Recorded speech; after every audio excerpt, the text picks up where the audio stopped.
How you can find accommodation in Canada. Step by step हर चीज़ बताएंगे। कोई भी घर की पेमेंट मत करो जब तक आपने अपनी रेंटल अकोमोडेशन देखी ना हो। घर ढूंढने का प्रोसेस बताओ। ये नोटिस बोर्ड पे लोग अपना पोस्टिंग्स लगा देते हैं, हम करते हैं थोड़ा सा क्विक रेंट कंपैरिजन। तो सबने अपना अपना ना रेंट बढ़ा दिया है। सो सरी में आप एक सिंगल रूम।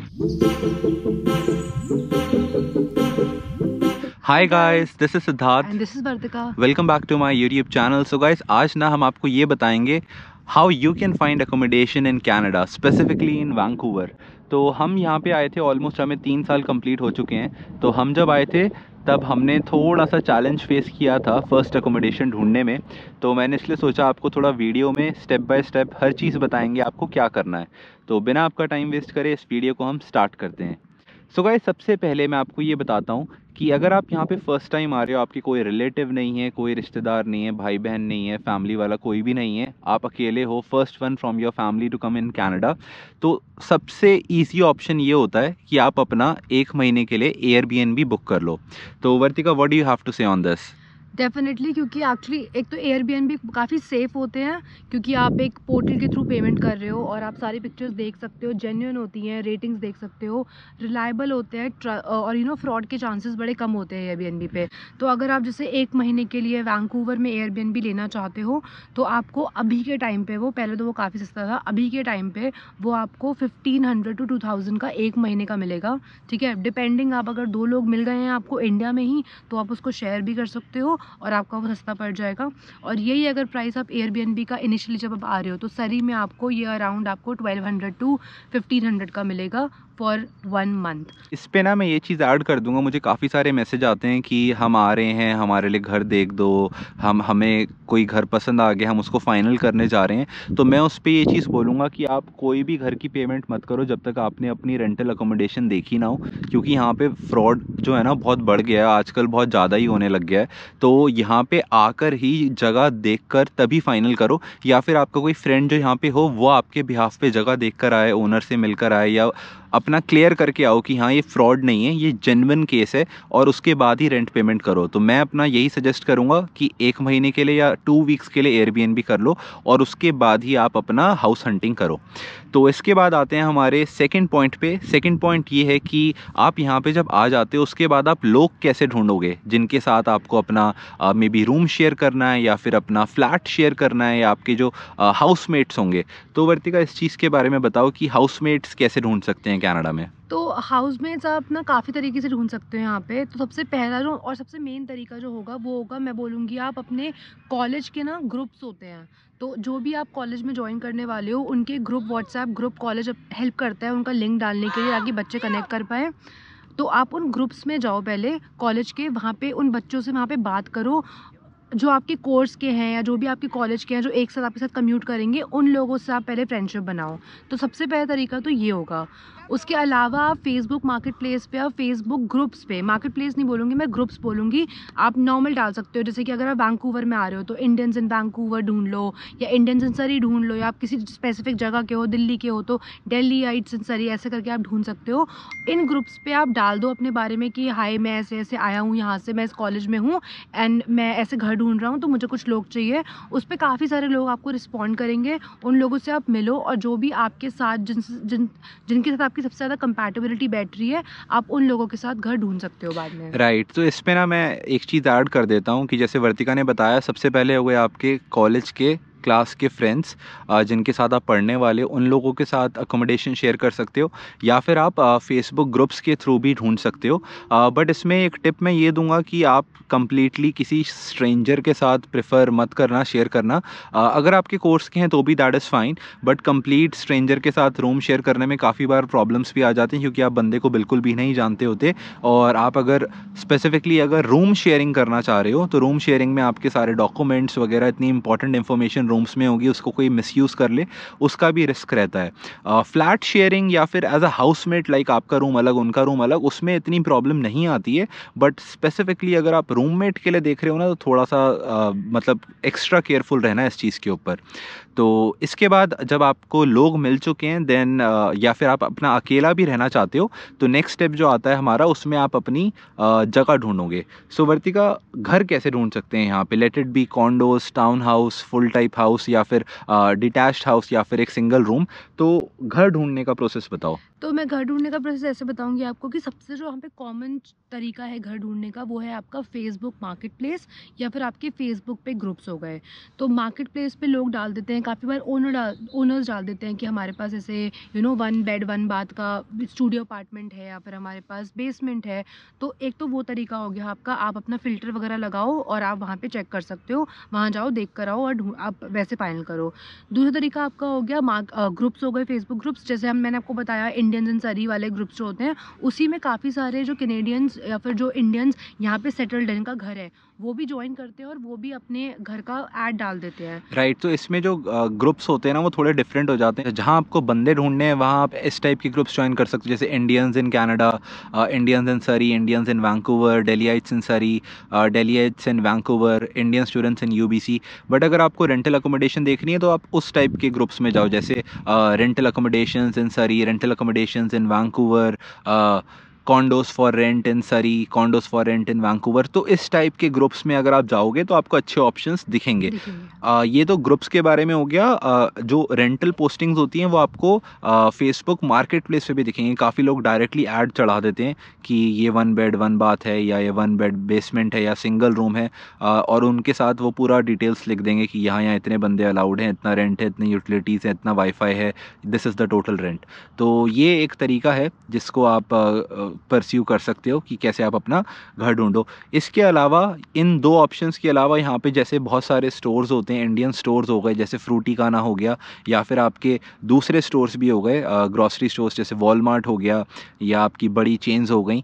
तो वहाँ पे भी ना उनके नोटिस बोर्ड्स होते हैं। नोटिस बोर्ड पे लोग अपना पोस्टिंग्स लगा देते हैं कि हमारा 2 बेड 2 बाथ बेसमेंट है, हम उसको रेंट करना चाहते हैं, we are looking for student. तो आप इन सारे स्टोर्स में भी जाके चेक कर सकते हो, इनके नोटिस बोर्ड्स में चेक कर सकते हो। Not just the stores, even यहाँ पे गुरुद्वारा हो गया, वहाँ जा सकते हो, आप मंदिर में जा सकते हो, टेम्पल्स में जा सकते हो। तो उन सारी जगह पे नोटिस बोर्ड्स होते हैं और वहाँ पे लोग अपना लगा देते हैं कि हम ये बंदा ढूंढ रहे हैं, हमारे पास ये अवेलेबल है। तो आपको ईजिली ऐसे घर मिल सकता है यहाँ पे।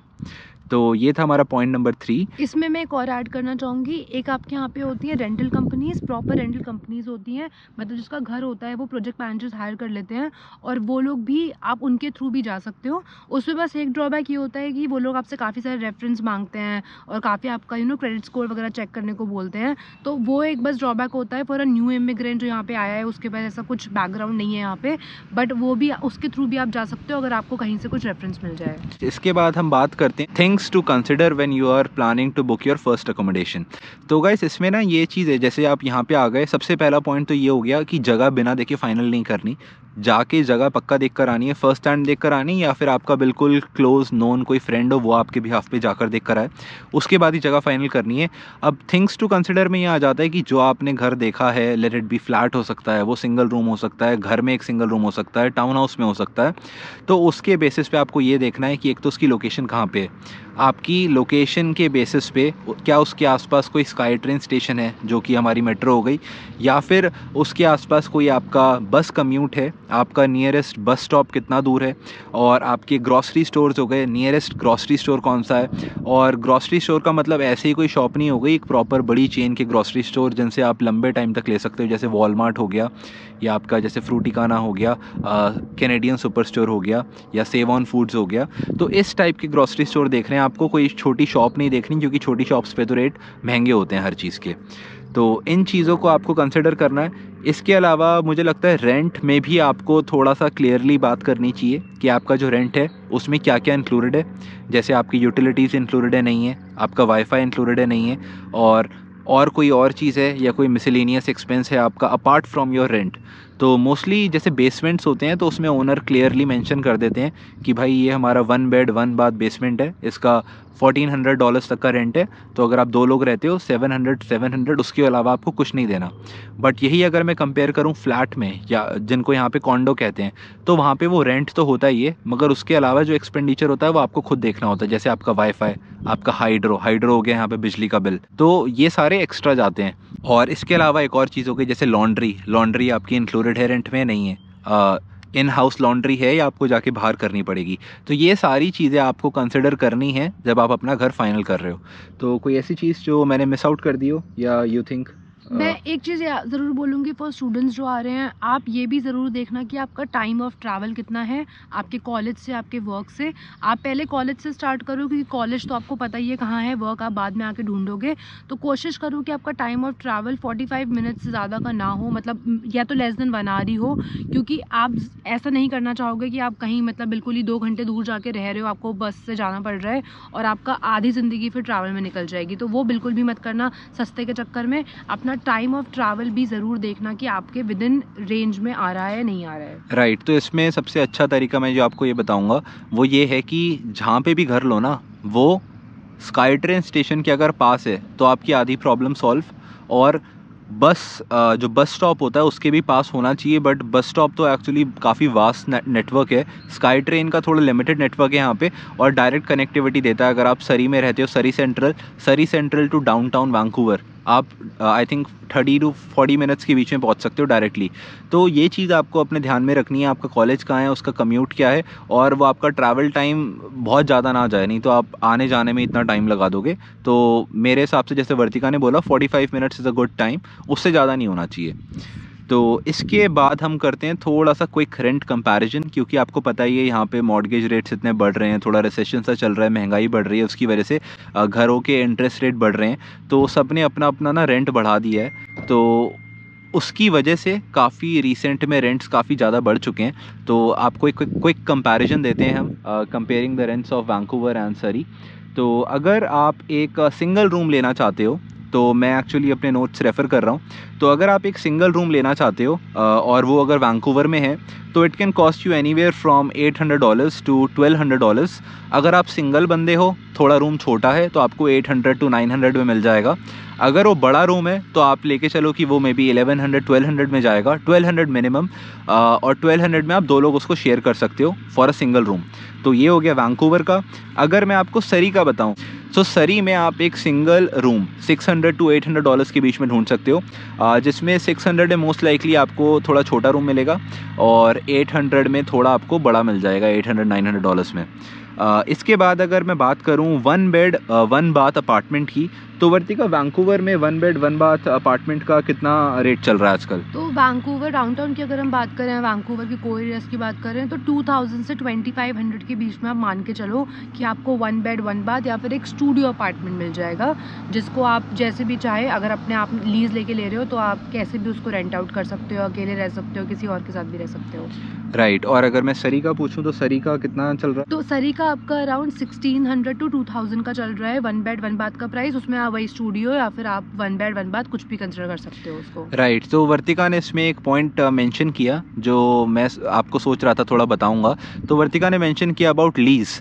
तो यहाँ पे ना थोड़ा लीज़ का भी चक्कर रहता है। अगर आप फर्स्ट टाइम आते हो, काफ़ी ओनर्स होते हैं जो चाहते हैं कि लॉन्ग टर्म उनको कोई मिल जाए, तो वो 1-1 साल की 6-6 महीने की लीज़ करा लेते हैं। मैं इसमें आपको सजेस्ट करूँगा कि बहुत लंबी लीज़ के चक्कर में मत जाओ, क्योंकि उसमें ना उसके काफ़ी क्लॉजेस होते हैं। आपको आगे अगर आपको छोड़ना पड़े, आप सबलेट कर सकते हो, नहीं कर सकते हो।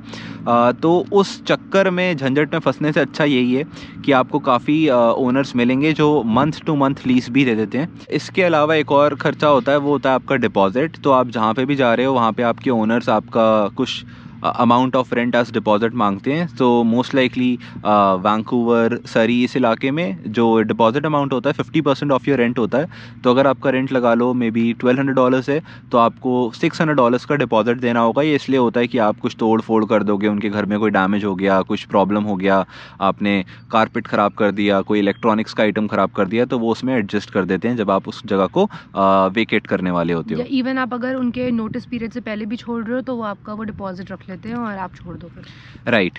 तो इसके बाद हम वापस से आ जाते हैं हमारे रेंट कंपैरिजन में।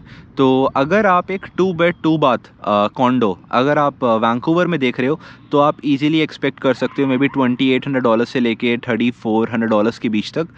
ये वैरी कर सकता है कितना पुराना है, कितना नया है, क्या उसमें फैसिलिटीज़ हैं, उसके बेसिस पे। और अगर सेम चीज़ अगर हम सरी में देखेंगे तो आप एक्सपेक्ट कर सकते हो 2 bed 2 bath condor for $2500 to to $3,000। ये पहले कम होता था, मगर अभी क्योंकि इतना इंटरेस्ट रेट बढ़ रहा है तो महंगाई के चक्कर में सबने सारे प्रॉपर्टी ओनर्स ने भी अपना रेंट्स जो हैं वो बढ़ा दिए हैं। तो ये करंट स्टेटस चल रहा है अभी 2024 में। तो यही था रेंट्स का कोई कंपैरिजन, कैसे आप ले सकते हैं, कैसे आप जगह ढूंढ सकते हैं और किन किन चीज़ों को आपको ध्यान में रखना है before finalising your first rental accommodation in Canada. ये तो कॉन्डोज़ के बारे में और रफ़ मैंने एस्टिमेट दे दिया आपको सिंगल रूम्स के बारे में। मैं अगर आपको सजेस्ट करूँ तो अगर आप यहाँ पे फर्स्ट टाइम आ रहे हो, कुछ अपने कॉलेज के फ्रेंड्स देख लो, 2 1 3 4 लोग इज़ सफिशिएंट, दो भी गुड इनफ है। तो उनके साथ ना फर्स्ट अपना अकोमोडेशन ले रहे हो, मैं सजेस्ट करूँगा कि एक बेसमेंट उठा लो या एक ग्राउंड फ्लोर सूट ले लो। उसका रेंट आप लेके चल सकते हो सरी में। अगर मैं 1 बेडरूम सूट का बताऊँ आपको, लेट इट बी बेसमेंट हो गया, तो उसका रेंट अराउंड $1,300 to $1,400 होगा। और अगर मैं 2 बेडरूम बेसमेंट का बताऊँ तो वो आपका रफली अराउंड $1,800 के आसपास होगा। इसमें अगर 1 बेड में 2 लोग रहते हैं तो जो $1,400 का रेंट है, 1400 डिवाइडेड बाई 2, 700 पर पर्सन। अगर 1800 वाले में 4 लोग रहते हैं तो 1800 डिवाइडेड बाई 4, 450 पर पर्सन। तो ये रेंट का लॉजिक है, जितने ज़्यादा लोग रहोगे उतने से आप अपना रेंट डिवाइड कर सकते हो। मैं सजेस्ट करूँगा कि अकेले बहुत बड़ा कॉन्डो वॉन्डो लेके मत रहो कि आप अपना रेंट ही $2-2 हज़ार दे रहे हो। रेंट एम करो कि आपका थोड़ा कम रहे। इतना आपका एम होना चाहिए कि आपका जो GIC अमाउंट है, अभी गवर्नमेंट ने बढ़ा दिया है ना यहाँ पे GIC अमाउंट, रफली $20,000 हो गया साल का, तो पर मंथ आपका $1,600 की लिमिट है। कोशिश करो कि उस $1,600 में आपका अकोमोडेशन भी हो, आपका खाना पीना भी हो और आपके सारे एक्सपेंसेस उसमें निकल जाएं। तो यही था आज की वीडियो में, अच्छे से हमने सारे पॉइंट्स बताए आपको एंड आई होप आपको इससे काफ़ी हेल्प होगी। सो गाइस, ये वीडियो अगर आपको अच्छी लगी तो प्लीज़ इसको लाइक करना, अपने फ्रेंड्स फैमिली के साथ शेयर करना और मेरे चैनल को सब्सक्राइब करना। Thank you so much for watching guys, see you in the next video, bye.